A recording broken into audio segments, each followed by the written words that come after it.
तो दोस्तों, क्या आपका भी आम का पेड़ सूख के मर जाता है? तो मैंने अपने चैनल पे इस आम को बचाने का तरीका बताया हूँ, साथ में दवा का भी जानकारी दिया हूँ। तो दोस्तों, वीडियो अंत तक जरूर देखना, क्योंकि दवा का डोज ज़्यादा है। अगर आप पत्तियों पे स्प्रे करेंगे तो आपको बहुत बड़ा नुकसान हो जाएगा। तो आप प्लीज़ वीडियो अंत तक जरूर देखना। नमस्कार किसान भाइयों, मैं हूं आपका दोस्त। मेरे यूट्यूब चैनल में आपका स्वागत है। आज इस वीडियो में हम आपको बताने वाले हैं, जो किसान भाई आम की खेती करते हैं और उसका पेड़ सूख के मर जाता है। तो आज हम सभी किसान भाई को बताएंगे कि आम को पेड़ को कैसे बचाया जाता है। साथ में ये भी हम बताने वाले हैं कि आम के पेड़ क्यों सूखते हैं, कौन कौन से पेड़ हमें प्लांटेशन करना चाहिए और कौन कौन से पेड़ में ज़्यादा बीमारी लगती है और हमारा पेड़ सूख के मर जाता है। तो आइए हम बताते हैं कौन कौन सी बीमारी से हमारा पेड़ मर जाता है।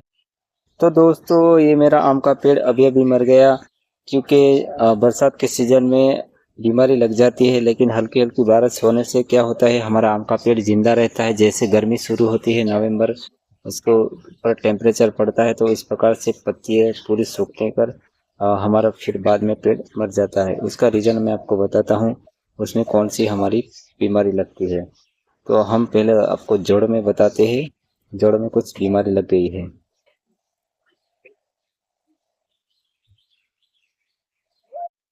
तो दोस्तों, जैसे बरसात कम हो जाती है तो हमें पता चलता है कि हमारे आम के पौधे में कीड़ा घुस गया। क्योंकि जैसे बरसात होती है तो क्या होता है, पानी की वजह से पूरा धुल जाता है।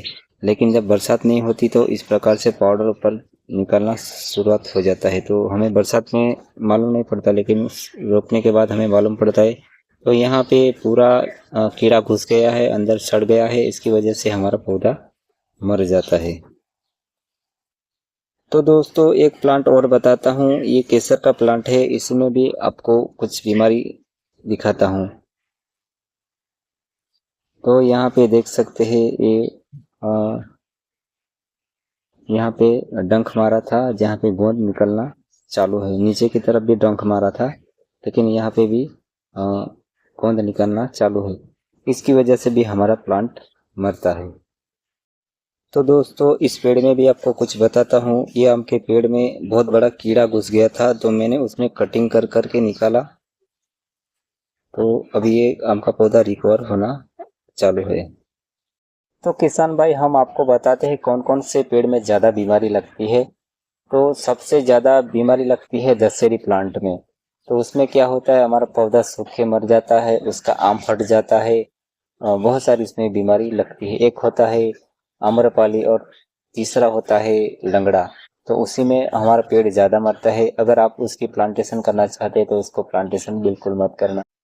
तो दोस्तों, जब आम की प्लांटेशन करते हैं, पौधे की रोपाई करते हैं, तो एक गलती बिल्कुल नहीं करना। बहुत सारे किसान भाई गलती करते हैं, उसकी वजह से भी पौधा मरता है। मैं आपको बताता हूँ। तो दोस्तों, इस खेत में ध्यान से थोड़ा देखना। इस किसान भाई ने आम की खेती किया है, उसमें प्लांटेशन किया है, तो एक गलती कर दिया है, जिससे आम का पौधा उसका मरता है। यहाँ पे देख लीजिए, पहला पौधा आपको मरा हुआ नजर आएगा।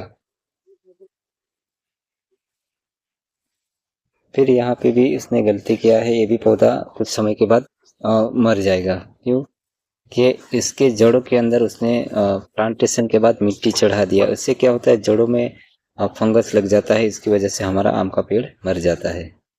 तो दोस्तों, और एक पौधा बताता हूँ, दशहरी। दशहरी प्लांट में बहुत ज़्यादा ये बीमारी लगती है, खून निकलता है। तो इस पौधे को भी देख लीजिए। तो दोस्तों, अब हम आपको विस्तार से समझाते हैं कि कौन कौन से ज़्यादा प्लांट में ये गोंद निकलता है, पौधे मर जाते हैं। तो सबसे ज़्यादा रोग लगता है वो दशहरी प्लांट में है। दूसरा नंबर आता है लंगड़ा और तीसरा नंबर आता है आम्रपाली। तो उसी में सबसे ज़्यादा कीट अटैक करते हैं, डंक मारते हैं पूरी डाली में। हम आपको नीचे से बताते हैं। तो हमें पहले उसकी ट्रीटमेंट करना पड़ता है। अगर आप मंथली में 2 बार प्रयोग करते हैं दवा का, तो ये आपके आम के पौधे में कभी नहीं आएगा। तो यहाँ पे दिखता है क्लियर आपको, इस प्रकार से पूरा डाली में आपका पौधे में इस तरह से गोंद निकलता होगा। जैसे गर्मी धीरे धीरे बढ़ेगी, जैसे नवंबर, फिर अप्रैल मई में, तो पूरा पौधा आपका क्या खराब हो जाएगा, मरने लग जाएगा, सूखने लग जाएगा। तो ये ऊपर भी देख सकते हैं पूरा डंक मारा है। जैसे फल मक्खी अपने फलों में डंक मारती है तो फल खराब हो जाता है, इसी तरह डाली में भी डंक मारता है, लेकिन वो कीट थोड़ा अलग आता है। जो रात के समय निकलता है कारा कीट होता है, तो वो कीट क्या होता है, डंक मारता है। हम आपको यहाँ से काट के बताते हैं। उसमें कुछ नहीं होता, उसमें एक रसायन छोड़ता है जिस वजह से वो डाली सड़ने लगती है। इस प्रकार से देखो धीरे धीरे पूरी डाली हमारी खराब हो जाएगी, उसका जो नस्य ब्लॉक हो जाएगा, उसका माइक्रोन्यूट्रिशन की जो प्रक्रिया वो बंद हो जाएगी, धीरे धीरे पौधा सूखने लग जाएगा। तो इस प्रकार से अगर है थोड़ा बहुत आपको पौधे में बीमारी लगी है तो आप पहले एक काम कर लीजिए, मैं आपको बताता हूँ। यहाँ पे अगर आप इस प्रकार से डंक मारा है तो इस प्रकार से कट लगाइए ऊपर से। देखो जितना भी सड़ा हुआ भाग है उसको कट करके इस तरह से निकाल दीजिए। जो भी सड़ा हुआ भाग है उसको कटिंग करके निकाल दीजिए इस प्रकार से। फिर हम आपको दवा बताते हैं, इस दवा का आप शाम के समय स्प्रे कीजिए। अगर पूरे पेड़ में अगर इस प्रकार से डंक मारा है तो फिर मैं आपको बताता हूँ। यहाँ पे देख लीजिए इस प्रकार से, फिर ऊपर देखेंगे जहाँ पे वहाँ पे गोंद निकल रहा है, तो हमें उसके लिए कुछ तरीका अलग करना पड़ेगा, वो भी आपको मैं बताता हूँ। तो दोस्तों आपका पूरे पौधे में अगर लग गया तो ये पौधा मर जाएगा। तो आपको क्या करने का मैं आपको बताता हूँ, वैसा कीजिए, आपका पौधा बच जाएगा।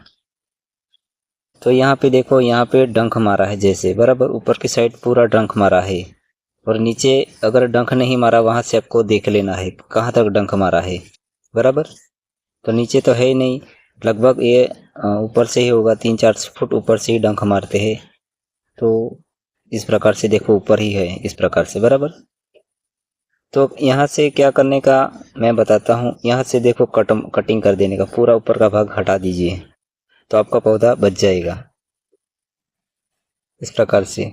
अगर थोड़ा सा नीचे से कटिंग करेंगे तो कोई प्रॉब्लम नहीं, जैसे मैं नीचे बताता हूँ यहाँ से भी आप कटिंग कर सकते हैं। तो दोस्तों पेड़ में ज़्यादा डंक नहीं मारा तो वहाँ से थोड़ा कट मार के साफ कर लीजिए, फिर मैं आपको लास्ट में दवा बताऊंगा, उस प्रयोग कीजिए, आपका पौधा ठीक हो जाएगा। तो दोस्तों पूरे पेड़ में अगर डंक मार के गोंद निकलता है तो फिर आपका पेड़ कटिंग करना ही पड़ेगा।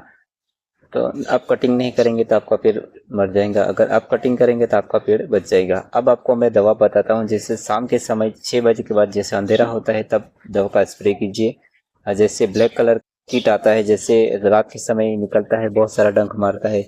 आपने शायद लौकी की खेती करते होंगे तो लौकी के अंदर बेलों में भी ये डंक मारता है, वहीं पे भी गोंद निकलता है और बेल मर जाता है। तो आज हम दवा भी बताएंगे। जैसे हमारा आम का पेड़ ज़्यादा डंक नहीं मारा होगा तो आपका पेड़ बच जाएगा, और बहुत सारे इस पेड़ में ये कीट रहते हैं तो हमें दवा का स्प्रे करना ही पड़ेगा। तो हम दवा आपको बताते हैं। तो दोस्तों हम आपको दवा ही बताते हैं। तो दोस्तों ये देख लीजिए, हमला क्लोरोफाइफस 50% और साइफरमेथ्रिन 5% इसी।